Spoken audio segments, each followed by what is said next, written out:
Guys, welcome back to Komar channel. आज की इस वीडियो में हम ईवे बिल टेली प्राइम 5.1 में कैसे जनरेट किया जाता है उसके बारे में बात करेंगे। गाइस, ईवे बिल पोर्टल पे कैसे जनरेट किया जाता है इसके बारे में प्रीवियस वीडियो हमने बनाया हुआ है और साथ में उसमें हमने एक्सप्लेन भी किया हुआ है कि ईवे बिल क्या है और ईवे बिल किन किन रीजन से अपलोड किया जाता है और लिमिट्स वगैरह हमने सब कुछ डिफाइन की हुई है। तो अगर आप वो वीडियो देखना चाहते हैं तो डिस्क्रिप्शन बॉक्स में लिंक है, उसके थ्रू आप देख सकते हैं और चैनल को भी विजिट कर सकते हैं।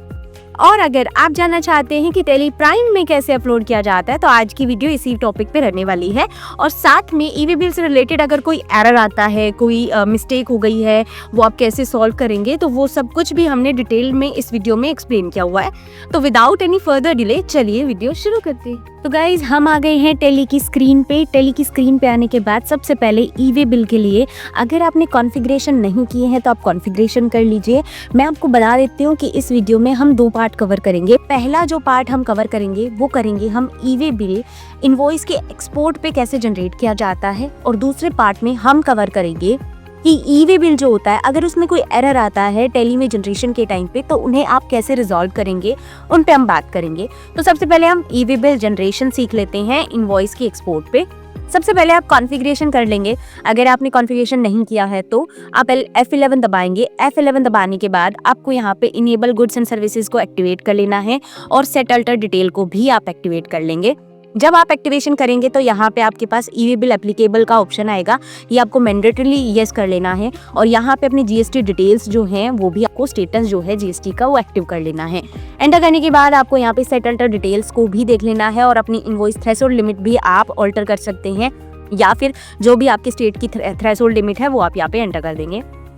एंटर करने के बाद आप इसको सेव कर लेंगे। सेव करने के बाद आप वाउचर्स पे जाएंगे और एक सेल का बिल जनरेट करेंगे। तो सेल के बिल के लिए आप डेट एंटर कर देंगे, सेल नंबर यानी कि वाउचर नंबर आप यहाँ पे एंटर कर देंगे। आपको यहाँ पे अपने पार्टी का नाम सेलेक्ट करना है। नाम सेलेक्ट करने के बाद जैसे ही आप पार्टी का नेम में आएंगे तो यहाँ पे देखिए मेरी जो डिटेल्स है पार्टी की वो आपको यहाँ पे शो हो रही है। तो इस एंट्री डेटर के अंडर मैंने बनाया है और इनको उनका जो स्टेट है वो मुझे उनकी कंट्री के अकॉर्डिंग सेलेक्ट करना था। तो यहाँ पे कंट्री जो है वो मैंने यूएई ली है और इसका स्टेट जो है वो दुबई है। तो मेरा एक्सपोर्ट इनवॉइस दुबई में होने वाला है, तो मैंने यहाँ पे डिटेल एंटर कर दी है। जीएसटी नंबर मैंने अननोन रखा है और प्लेस ऑफ सप्लाई जो एक्चुअल प्लेस ऑफ सप्लाई है वो आपको यहाँ पे मेंशन कर देनी है। तो actual place of supply Karnataka है, तो मैंने यहाँ पे कर्नाटका को एंटर कर दिया है। एंड जीएसटी सेल्स मैंने सेलेक्ट किया, जो आइटम मुझे बेचने थे वो आइटम मैंने यहाँ पे सेलेक्ट किया। सेल के लिए क्वांटिटी मैंने यहाँ पे मेंशन की, तो जो क्वांटिटी है मेरी वो मैंने यहाँ पे एंटर कर दी है। एंटर करने के बाद जो रेट है मेरा वो रेट मैं यहाँ पे मेंशन कर दूंगी। रेट मेंशन करने के बाद मुझे यहाँ पे आईजीएसटी सेलेक्ट करना है।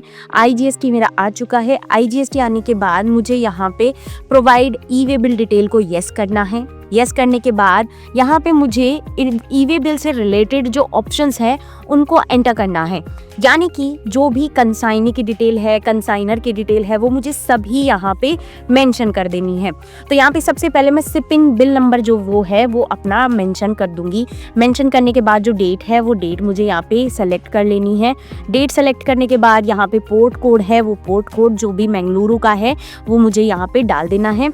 तो यहाँ पे मैं पोर्ट कोड जो है वो सेलेक्ट कर रही हूँ। सेलेक्ट करने के बाद यहाँ पे मेरे पास मैंगलुरु का ऑप्शन आ गया है और यहाँ पे जो भी डिटेल्स मैंने एंटर की हुई है उसको वेरीफाई कर लेना है।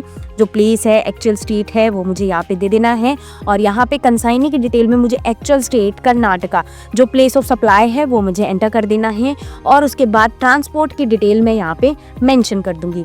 तो ट्रांसपोर्ट की डिटेल में जब मैं मेंशन कर रही हूँ तो यहाँ पे ट्रांसपोर्ट डिटेल में पिन टू पिन डिस्टेंस का मेरे पास ऑप्शन आ रहा है। तो जो मेरा पिन टू पिन डिस्टेंस है वो है 374। और अगर मुझे ये पोर्टल से डायरेक्टली कैलकुलेट करना है तो मेरे पास यहाँ पे साइड में ऑप्शन आ रहा है कैलकुलेट डिस्टेंस ऑन पोर्टल। मुझे इसको सेलेक्ट करना है और इस पर क्लिक कर देना है। कैलकुलेट डिस्टेंस ऑन पोर्टल पे मुझे ले जाएगा और मुझे वहाँ पे पिन कोड के थ्रू वो मेरा डिस्टेंस कैलकुलेट करके दे देगा। तो मुझे डिस्टेंस अगर पोर्टल के थ्रू करना है तो पोर्टल कर लूंगी, और अगर मुझे मैनुअल ऐड करना है तो मैं मैनुअली ऐड कर दूंगी। तो यहाँ पे हम आगे चलते हैं फर्दर। आगे चलने के बाद मुझे यहाँ पे अपनी बाकी की डिटेल जो है वो मेंशन कर लेनी है। तो यहाँ पे मैंने मैनुअल डाल दिया है, डिस्टेंस डालने के बाद ट्रांसपोर्टर नेम मुझसे पूछा जा रहा है, ट्रांसपोर्टर आईडी आपको यहाँ पे डाल देनी है, और यहाँ पे जो आपका मोड है वो शिप के थ्रू है मेरा, तो यहाँ पे एंटर कर दिया। और यहाँ पे जो डॉक्यूमेंट नंबर है वो मुझे यहाँ पे मेंशन कर देनी है, तो मैं यहाँ पे मेंशन कर रही हूँ डॉक्यूमेंट नंबर। एंटर करने के बाद और यहाँ पे डेट मुझे आ जाएगी, और यहाँ पे व्हीकल नंबर, तो व्हीकल नंबर मुझे यहाँ पे सेलेक्ट कर लेने हैं। जो स्टेट में आपका व्हीकल जिससे आपको शिपमेंट करना है वो व्हीकल नंबर हम यहाँ पे मेंशन कर देंगे। मेंशन करने के बाद यहाँ पे मुझे इस पे जस्ट करना है एंटर क्लिक करने के बाद मुझे यहाँ पे ऑप्शन आ रहा है व्हीकल टाइप, तो मुझे व्हीकल टाइप रेगुलर ले लेना है। और यहाँ पे मेरी डिटेल्स जो है वो एंटर हो चुकी है। एंटर करते ही मुझे यहाँ पे बिल वाइज डिटेल का ऑप्शन आएगा, मुझे सेलेक्ट कर लेना है। एक्सेप्ट करते ही do you want to send voucher details for e way bill generation, इसका आपके पास पॉपअप आएगा, आपको यस कर लेना है। यस करने के बाद आपको user name and password enter कर देना है। यूजर नेम एंड पासवर्ड आप एंटर जैसे ही कर देंगे, आपका जो ई-वे बिल है, ये देखिए ई-वे बिल आपका सक्सेसफुली जनरेट हो जाएगा। जनरेशन के बाद हमारा जो नेक्स्ट स्टेप है वो है, जैसे ई-वे बिल मेरा जनरेट हो चुका है। ई-वे बिल जनरेट होने के बाद अगर मान लीजिए आपके पास कोई और एरर आता है, जैसे कि पार्ट 2 जिसके बारे में हम डिस्कस करने वाले हैं, उसमें हम resolve the voucher under missing और इनवैलिड इंफॉर्मेशन, इसको हम सॉल्व करेंगे। जैसे मान लीजिए अगर मैं अपना ई-वे बिल जनरेट कर रही हूँ, तो इस तरह से मेरे पास mandatory information for e way bill is not specified और इनवैलिड का ऑप्शन आ जाता है। तो हम उसे कैसे करेंगे, उसके लिए हमें यहाँ पे कंट्रोल ए करना है, बैक जाएंगे और यहाँ पे मुझे डिस्प्ले मोर रिपोर्ट के ऑप्शन पे जाना है। डिस्प्ले मोर रिपोर्ट के ऑप्शन पे जाने के बाद मुझे यहाँ स्टैट्यूटरी रिपोर्ट्स में जाना है, जीएसटी रिपोर्ट्स पे मुझे क्लिक करना है, और यहाँ पे ई-वे बिल, तो यहाँ पे मेरे पास ऑप्शन आ जाएगा मिसिंग इनवैलिड इंफॉर्मेशन, मुझे इसको सेलेक्ट करना है, एंटर करना है, और जो मेरी डिटेल्स हैं मुझे उसको यहाँ पे एंटर कर देना है। तो यहाँ पे एरर सॉल्व करने के लिए मेरे पास स्क्रीन आ गई है, तो जो कंसाइनर का एक्चुअल स्टेट है वो मुझे यहाँ पे मेंशन कर देना है। मेंशन करने के बाद मैं इसे एक्सेप्ट कर लूँगी।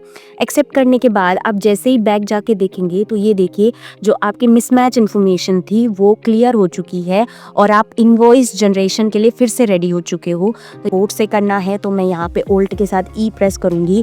ई प्रेस करने के बाद ई-वे बिल का ऑप्शन आएगा, और यहाँ पे एक्सपोर्ट के लिए मुझे एक्सपोर्ट कर देना है अपना ई-वे बिल। इसके लिए मुझे एस दबाना है, तो मैं सेंड कर दूंगी डायरेक्टली पोर्टल पे। तो गाइज ऐसी इन्फॉर्मेटिव वीडियोस के लिए चैनल को लाइक कर लीजिए, शेयर कर लीजिए एंड सब्सक्राइब कर लीजिए। For more updates follow commerce channel. Bye bye.